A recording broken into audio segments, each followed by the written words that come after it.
buenos días a todas las personas que nos acompañan el día de hoy en este espacio de En Casa con Ajeco, que como bien saben y siempre les digo, está creado para que podamos conectar, aprender e informarnos a pesar de la distancia mientras estamos en nuestras casas cuidándonos en esta coyuntura del COVID-19. El día de hoy nos acompaña Copeante, como ya ha participado a lo largo de estos meses en este espacio. Específicamente nos acompaña la licenciada Rosa Nicaragua, quien es ejecutiva de responsabilidad social de Copeande.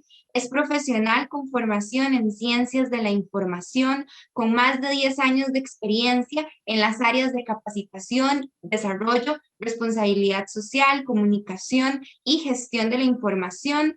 Licenciada de la Universidad de Costa Rica, con amplia trayectoria como capacitadora en temas financieros, tecnológicos y sociales, con formación en educación, comunicación y tecnología.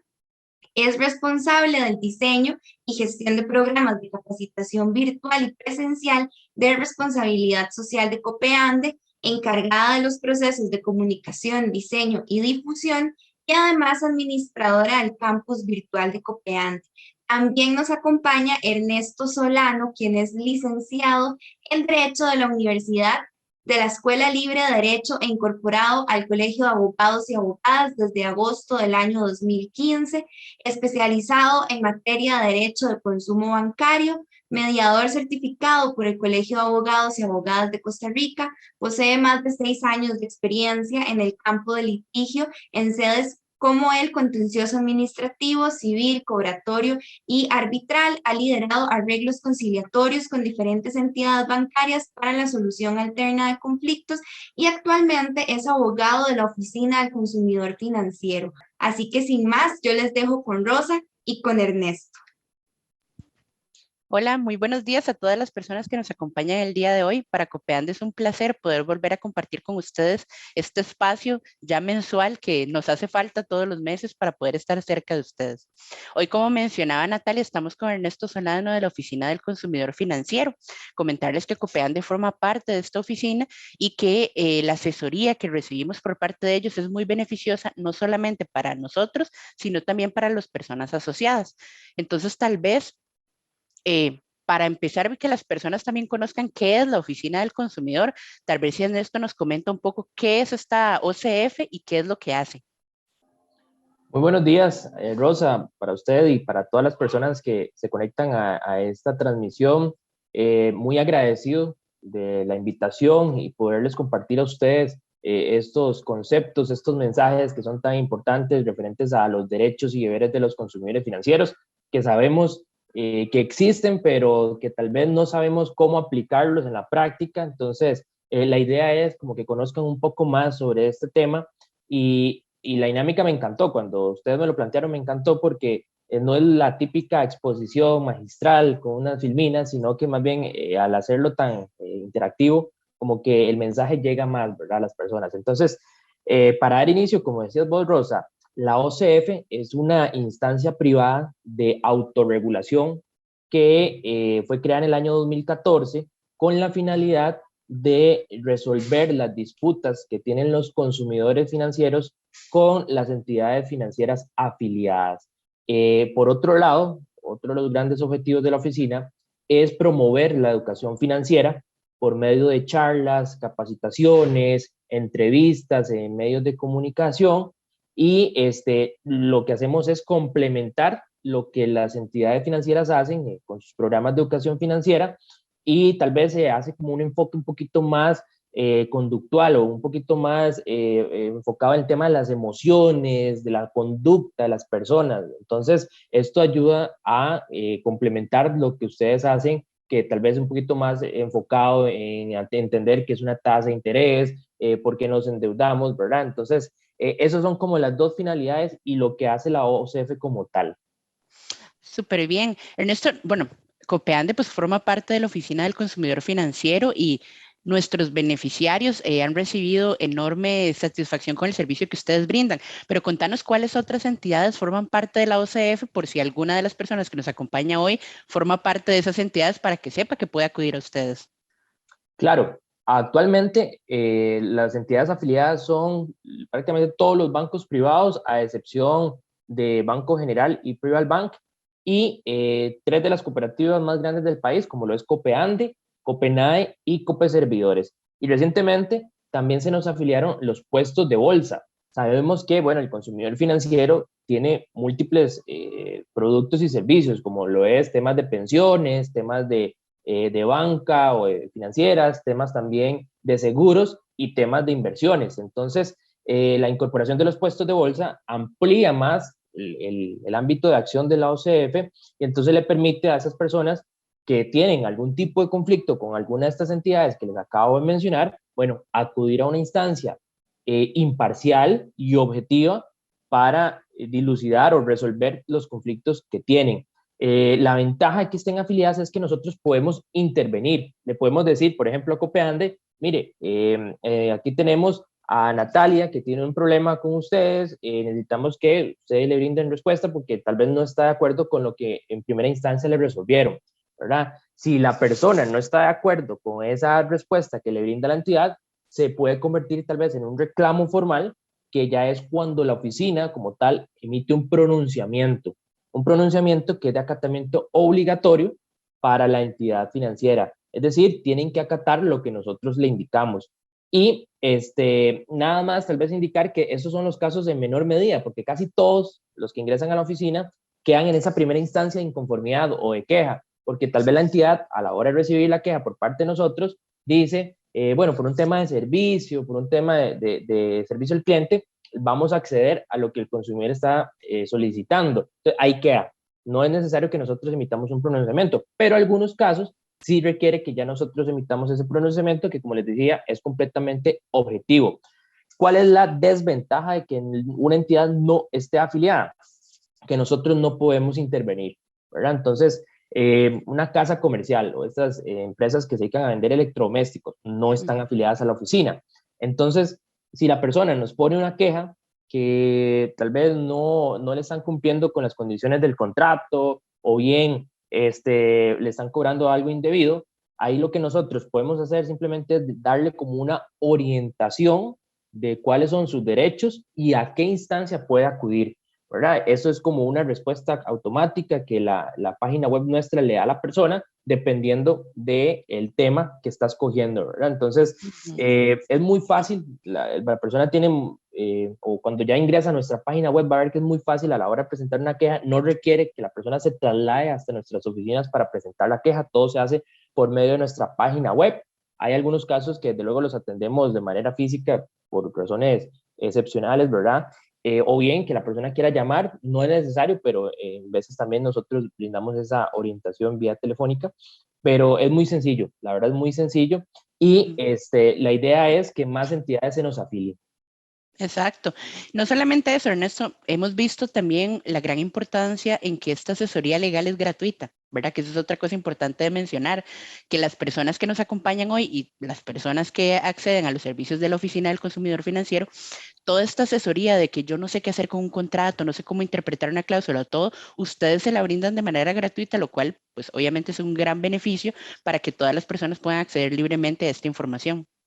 Claro, eso es como de los principales valores que tiene la oficina, ¿verdad? El tema de la gratuidad. Esto significa, desde luego, que no le cobramos un solo 5 a los consumidores cuando nos buscan, todo es de manera gratuita. Y tal vez ustedes se preguntarán quién nos financia. Bueno, las mismas entidades afiliadas. Esto es una figura que de hecho se maneja en múltiples países, el tema de autorregulación.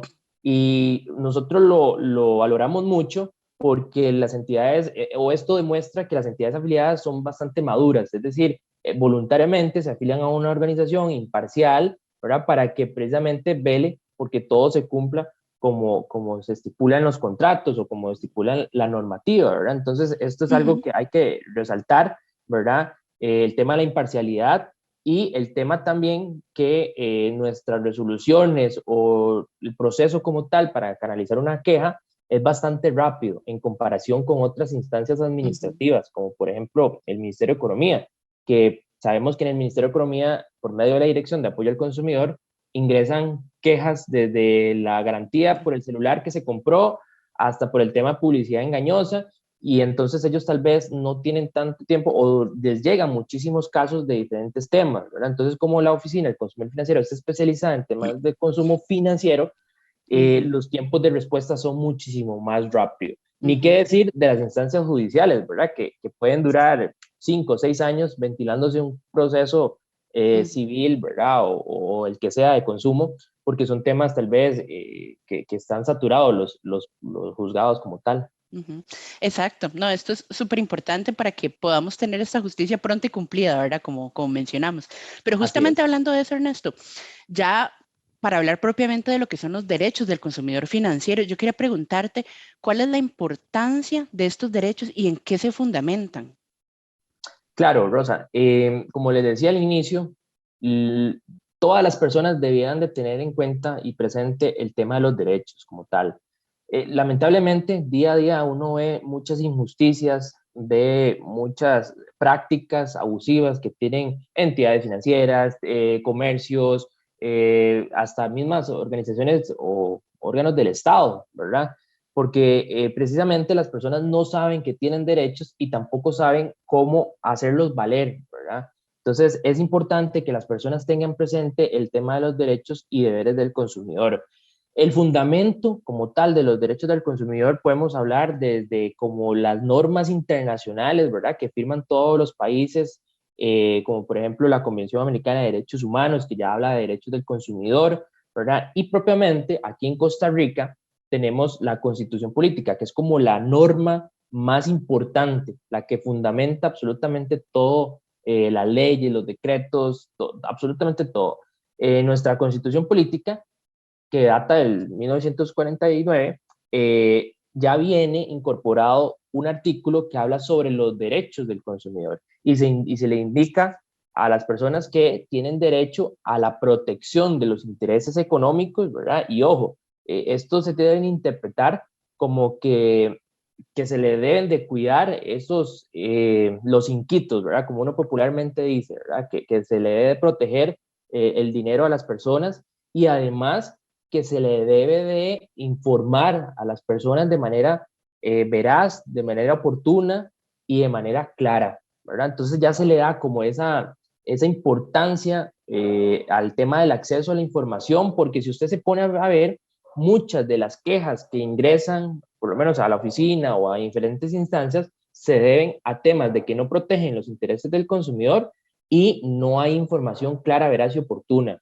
¿verdad? Más adelante lo vamos a comentar, pero entonces esto es tan importante porque desde luego entonces, como hay una norma tan importante como lo de la Constitución Política, las demás leyes o los demás reglamentos, los demás decretos, tienen que ir acorde con esta Constitución Política. Y entonces desde ahí que ya se crea lo que es la ley de la promoción de la competencia y defensa efectiva del consumidor, ¿verdad? Que, donde ya incorpora y desarrolla muchísimo más el tema de la protección de los consumidores. Pero bueno, por dicha, tenemos una norma tan robusta como es la Constitución Política que le da ese rango constitucional, esa importancia a los derechos del consumidor, porque sabemos que es como la parte débil de la relación.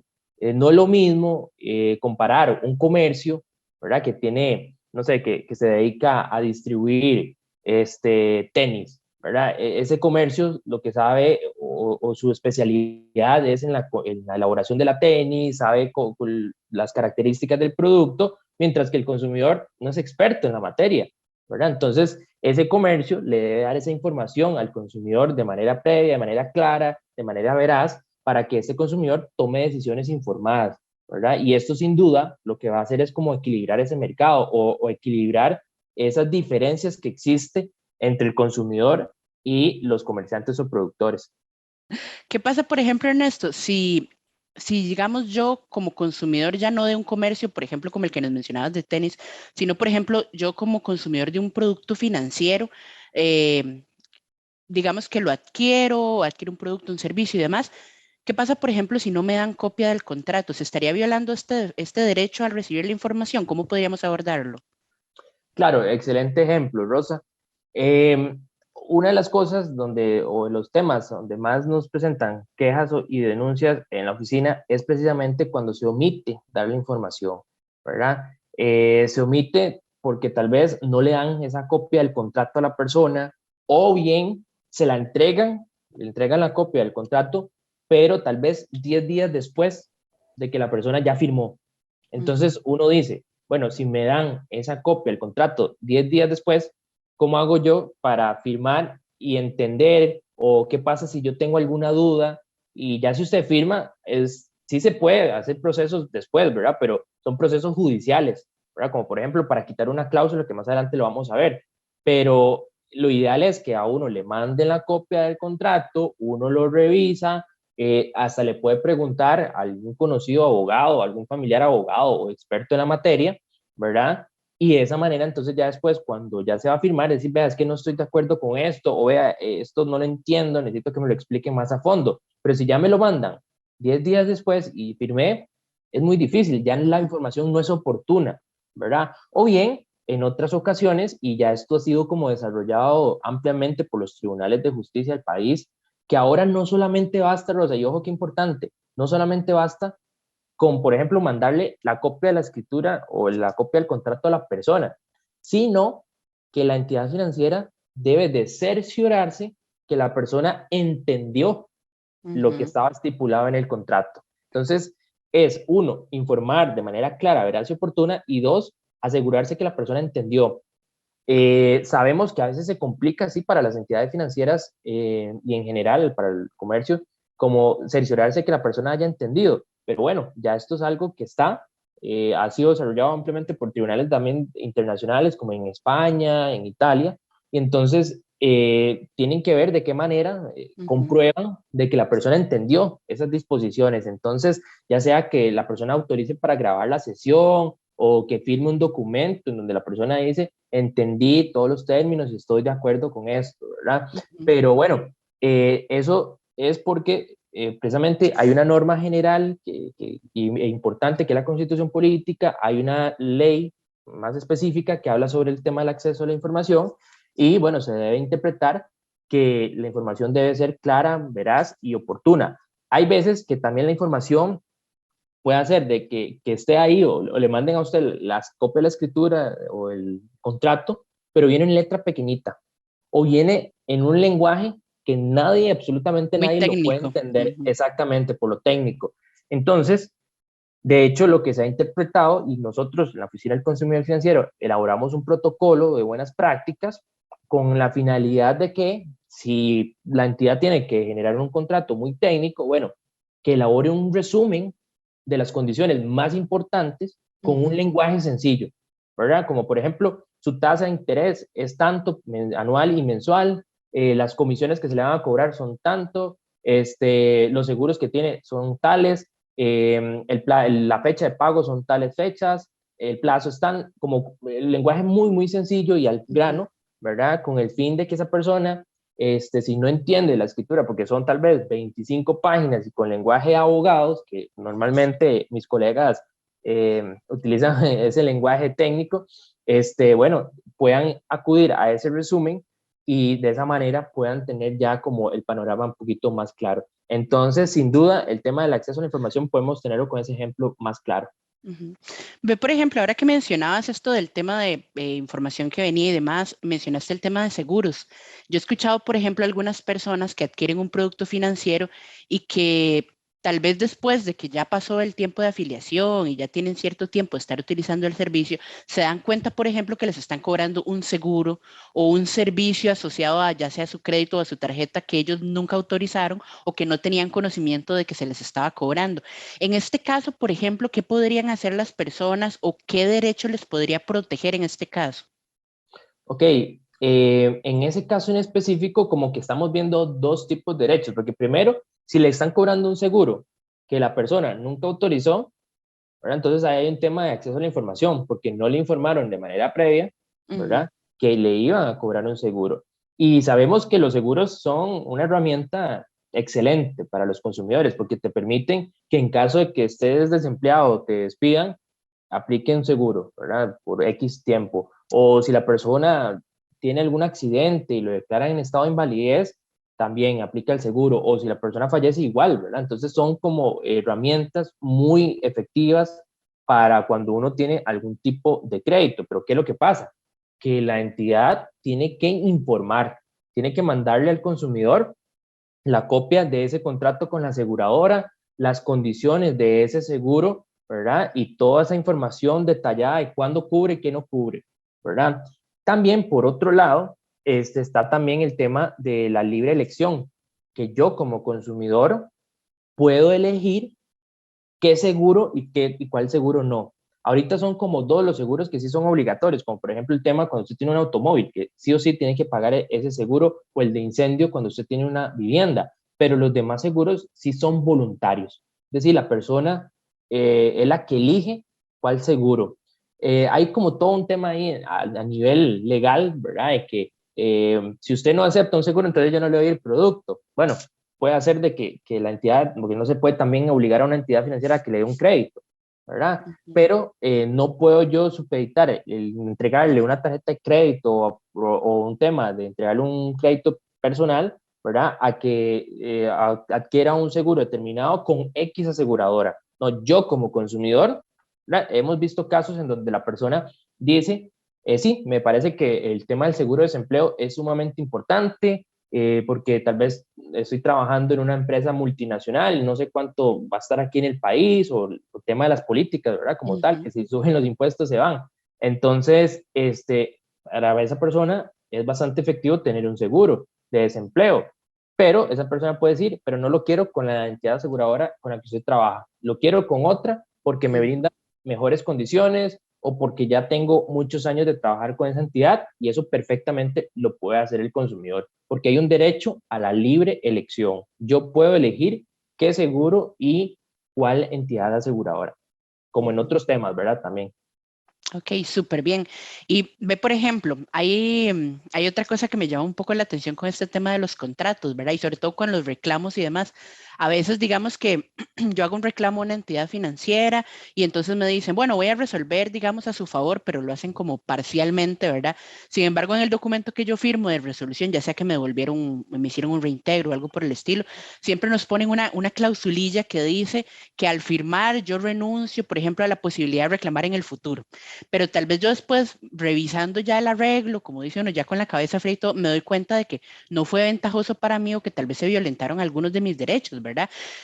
¿Qué pasa si yo firmo eso, verdad? Que ponen las entidades esa cláusula de que yo no puedo reclamar luego más nunca, ¿verdad? Y que dice que si yo ya firmé este documento, ya nunca más puedo tener un derecho o una solicitud de ayuda con este servicio. ¿Eso es cierto, Ernesto, o no? Vamos a ver, Aunque hay yo que haya analizar. firmado.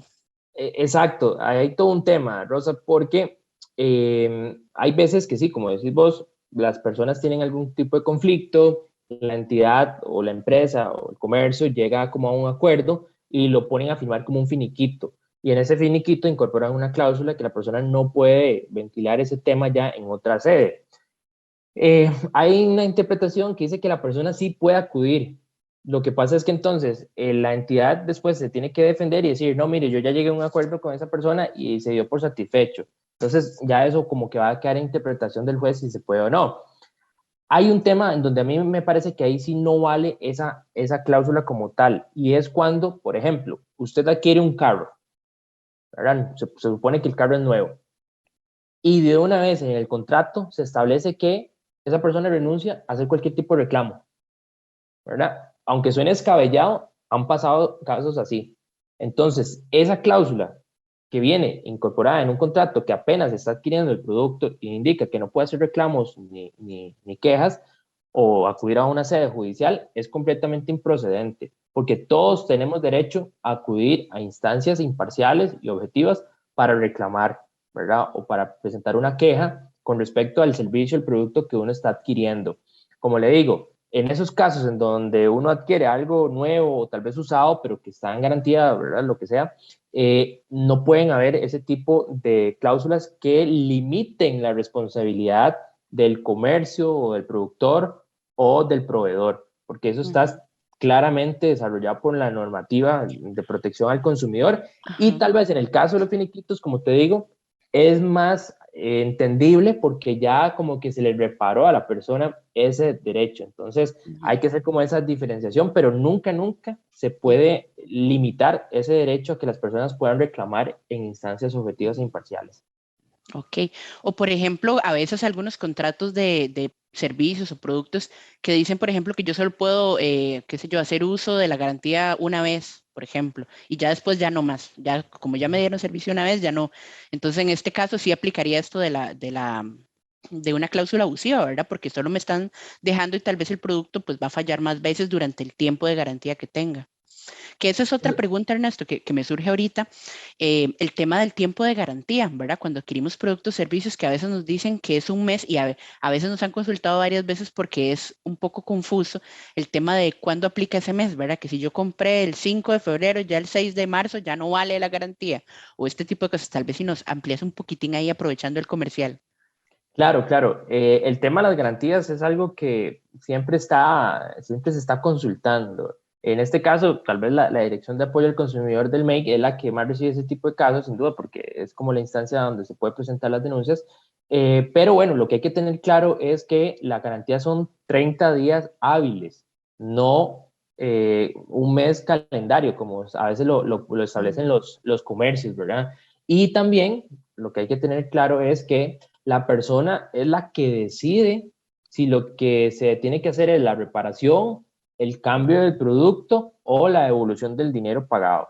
Ya esa persona lo que tiene que hacer es elegir cuál, pero también se ha visto en la práctica que tal vez en los contratos se establece que primero es la reparación, que segundo lo vuelva a llevar para valorarlo de nuevo y ya como tercera opción es el cambio por un producto de la misma especie y calidad.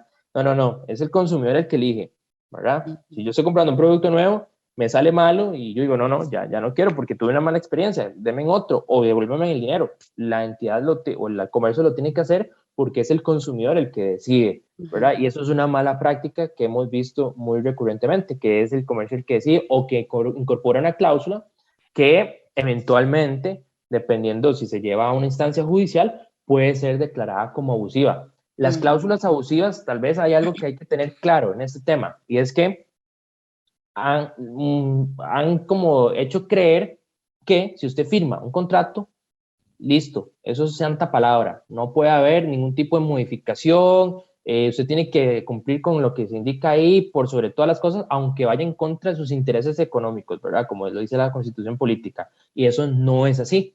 Si existe una vulneración a los derechos del consumidor, esa persona puede acudir a una instancia judicial, porque eso sí, solamente un juez de la República puede decretar una cláusula como abusiva, pero puede acudir a una instancia judicial y decir, mire, esta cláusula es abusiva porque está transgrediendo mis intereses económicos, porque no me fue informada de manera adecuada, porque no hay una relación de consumo justa y equitativa, o es una cláusula discriminatoria, en fin, uno tiene que fundamentar, eso sí, porque es considerada una cláusula abusiva y solamente un juez, pero se puede siempre ventilar o resolver una cláusula que uno considere como abusiva en los tribunales de justicia.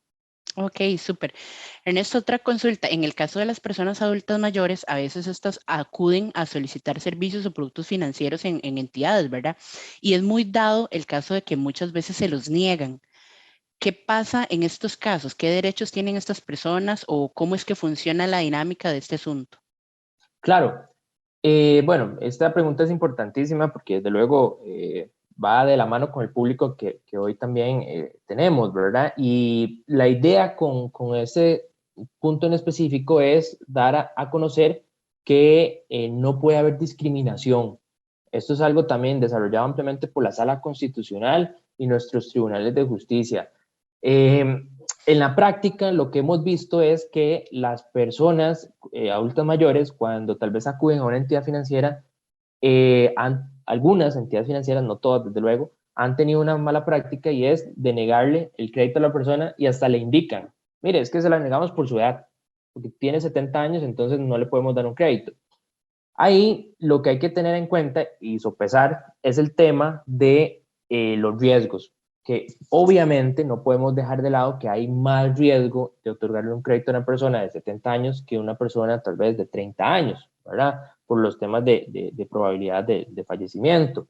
Pero por ese motivo no le pueden denegar el crédito. Lo que le pueden decir a esa persona es, ok, nosotros le aprobamos el crédito, pero tiene que sí adquirir una póliza, ¿verdad? que esa póliza tal vez va a ser un poco más costosa para esa persona que para la persona de 30 años.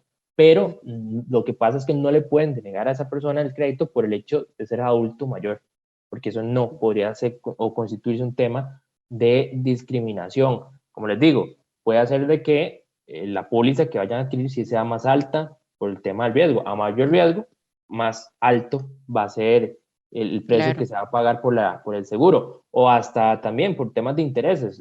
Eso es algo que es como una regla en el tema de economía, que si usted es una persona de riesgo porque su historial crediticio demuestra que usted casi no paga o que paga intermitentemente, entonces esa persona va a significar un riesgo para el sistema financiero. Entonces, tal vez lo que hacen las entidades es, ok, te apruebo un crédito, pero con una tasa mayor, porque usted no es muy buen pagador. Entonces, eso no es como discriminatorio, simplemente en función de su riesgo es que yo le pongo el precio del crédito como tal, que son los Ok. intereses.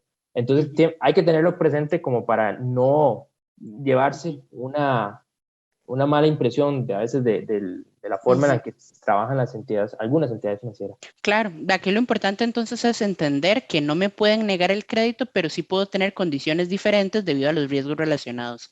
Excelente. Exactamente.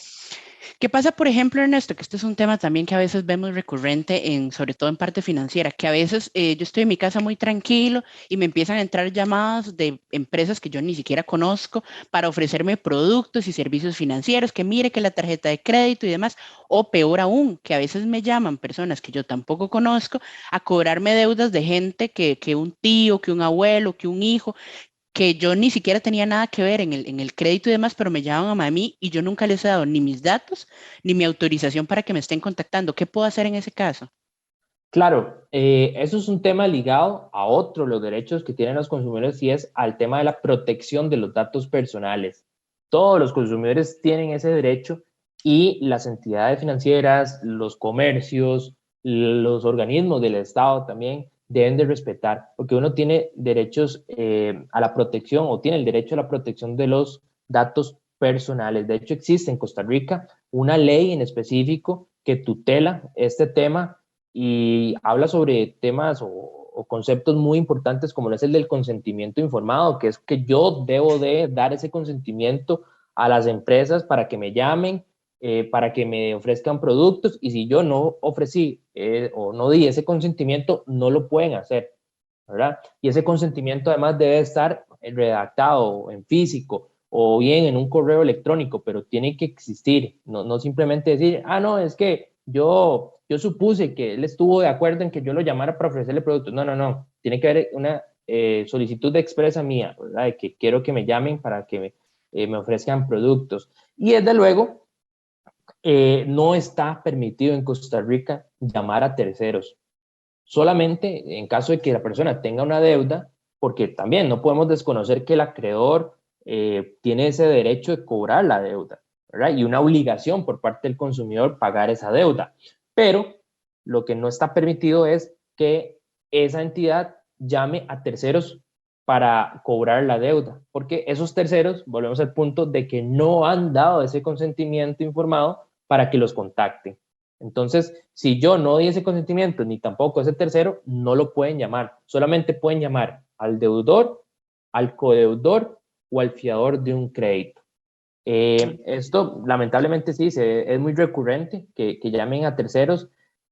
Otro tema es que tal vez llaman, no dan información confidencial. Por ejemplo, si a la persona lo llaman, a un tercero, digamos que llaman a mi mamá, y le dicen, bueno señora, es que estamos tratando de localizar a Ernesto Solano del departamento de cobros. Ya eso es dar información personal, ¿verdad? Porque están insinuando que al ser un departamento de cobros es porque existe una deuda.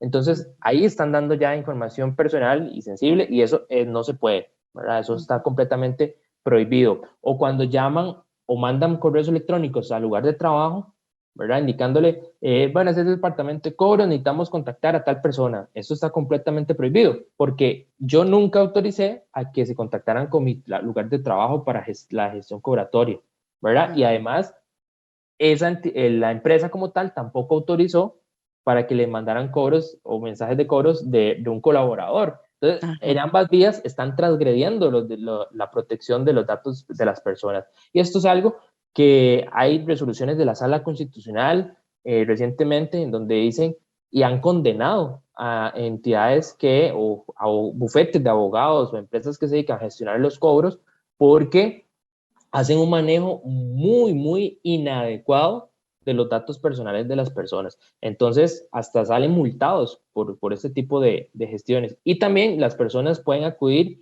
a instancias como la PROHAB, que es la Agencia de Protección de Datos de los Habitantes, o si ya quieren un tema de indemnización, pueden ir a la Sala Constitucional para que después ustedes lo ejecuten en sede civil o contencioso administrativo. Uh-huh.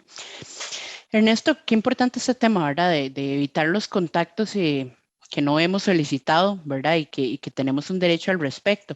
Ahí cuando estábamos hablando un poco sobre el tema de cobros y pagos, también hablabas un poco del deber de nosotros para pagar nuestras deudas, ¿verdad? ¿Podrías comentarnos algunos de los deberes ahora que tenemos, más bien de los consumidores, de los más relevantes? Claro, Rosa. Vamos a ver, así como uno tiene sus derechos, también tiene sus deberes. Entonces, eso no lo podemos dejar de lado y también en la práctica hemos visto que a veces los consumidores se olvidan de esos deberes y sí, hay muchísimas justificaciones por ejemplo, porque uno de los deberes principales, me parece a mí, es pagar sus obligaciones y a tiempo. Eso es un tema que cualquier persona que adquiere un crédito, ya sea tarjeta de crédito, crédito personal, crédito de vivienda, prendario, lo que sea, tiene una obligación de pagar a tiempo ese crédito.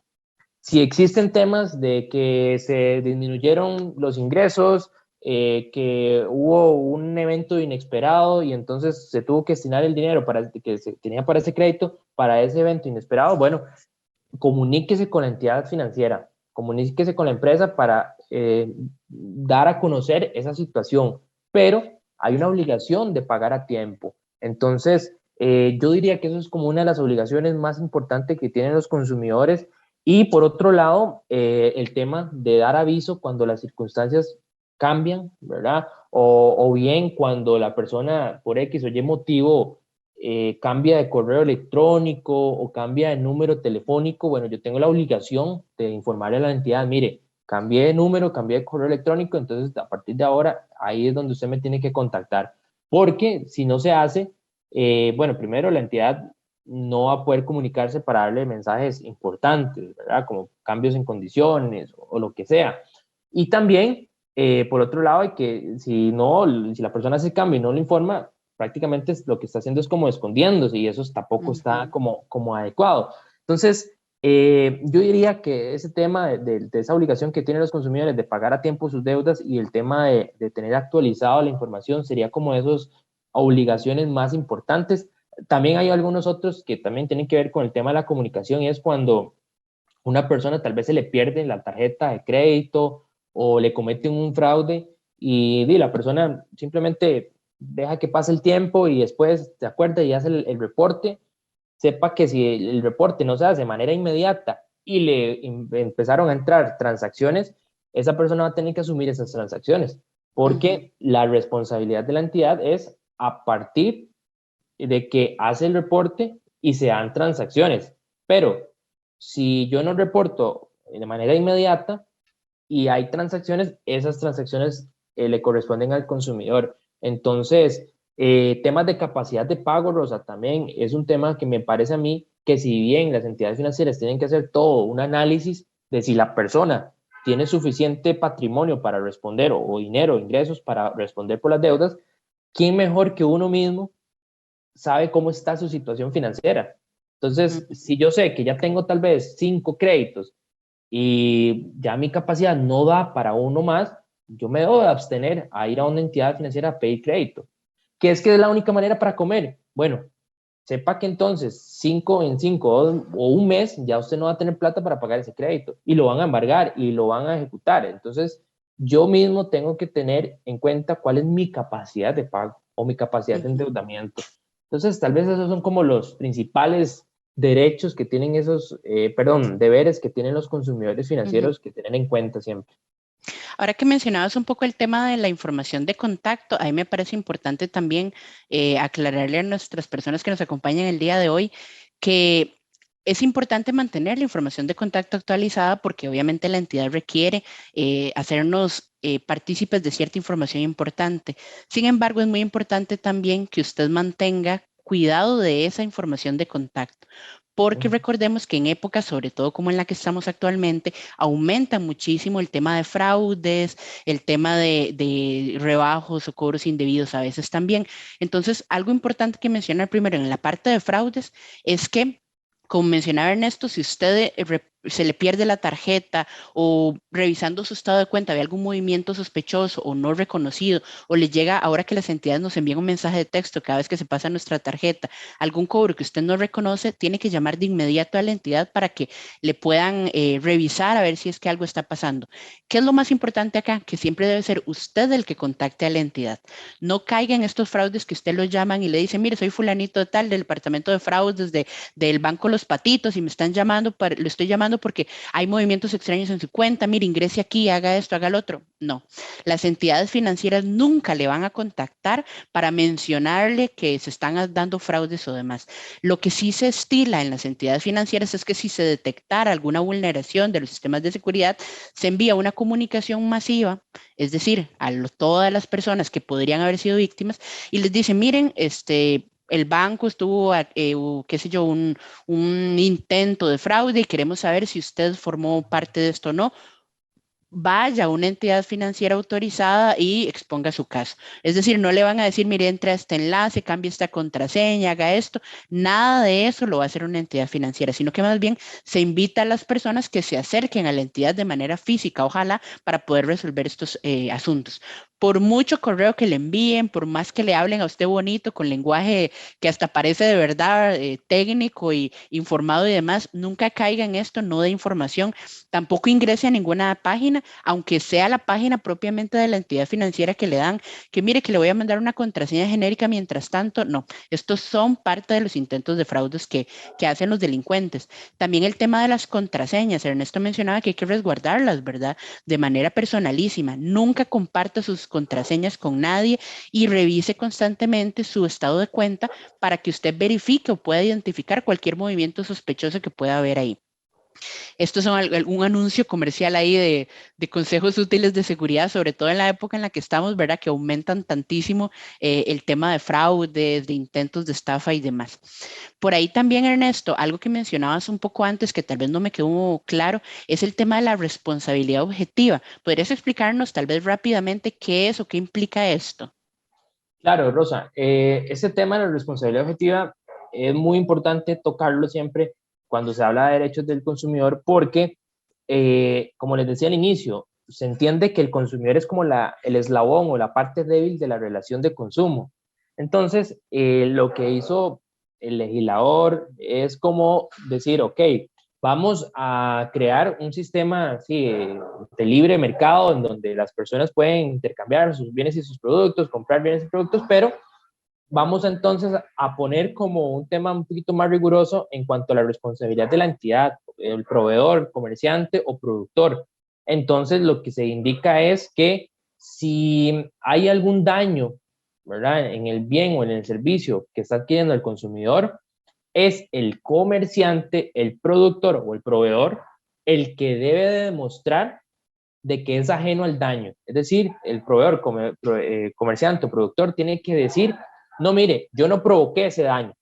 Entonces, de dicha manera, la carga probatoria no le compete al consumidor, porque en la parte normal, como cuando usted tal vez demanda a un vecino o demanda a una empresa, lo que sea, por un tema no relacionado a temas de consumo, usted es el que debe demostrar que por qué le causaron el daño. Pero en temas de consumo es al revés. Yo demando y es esa empresa la que debe demostrar que fue ajeno, que no provocó ese daño. Entonces, eso es algo muy importante. Además de que usted como consumidor elige si quiere demandar al que creó el producto, al que lo comercializó o al que lo está vendiendo en urnas. Usted es el que decide, ¿verdad? Y el criterio que usted tiene es, bueno, ¿cuál tiene más poder económico para responder? Puede ser uno, ¿verdad? Y por último, que en materia de consumidor, en caso de que exista como alguna duda en cuanto a temas de modo, tiempo o espacio, se va a resolver a favor del consumidor, ¿verdad? Eso se llama indubio pro consumidor. que en caso de duda se resuelva a favor del consumidor. Entonces, esto es básicamente lo de la responsabilidad objetiva.